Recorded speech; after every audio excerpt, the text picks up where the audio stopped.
बढ़िया लग रही है, बढ़िया एक हम भी नंबर, बालकन में बालक हो रहे हो, एक नंबर लग रही है। एक नंबर लग रही है, बालकन बालक हो रहे। बताओ कोई प्याज गिरवा रहा, कोई कुछ गिरवा रहा। ये अल्लाह लगाए, ये पनीर चाह रही, पनीर गिराओ भाई। भाई संडे है आज, पर संडे मोई को भारी रहे, ये बालकन की छुट्टी है, तब इन्हें तो आड़ू को बोरा घेरना पड़ेगा इनको, तो जाट जाटे आड़ू को बोरा इनको घेरना पड़ेगा। तुमको पनीर चाहिए है, 1-2 किलो पनीर चाहिए इनको भाई। देखो देखे कैसे फाड़ रहे, देखियो खाने, बताओ इनके कैसे। ये पनीर है या मैं तेबिली काटे कचौरी में, तो कहाँ चाड़े हो प्रांशु, तू कैसे खाएगा तू बता। अभी हम दही भी गेरोगे, ये भाई हद हो रही है। कहा देखिए कचौरी की बेइज्जती हो रही है भाई, मैंने इतनी मनते बनाई, देखिए का चीरा फाड़ी हो रहा है कचौरी के लिए। ठंडी कर रहे हैं, ठंडी। हाँ ठंडी कर रहे, देखिए क्या सुविधा से बनाई मैंने।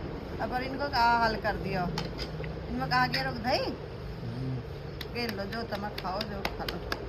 प्रांशु तू कैसे खाए बेटा?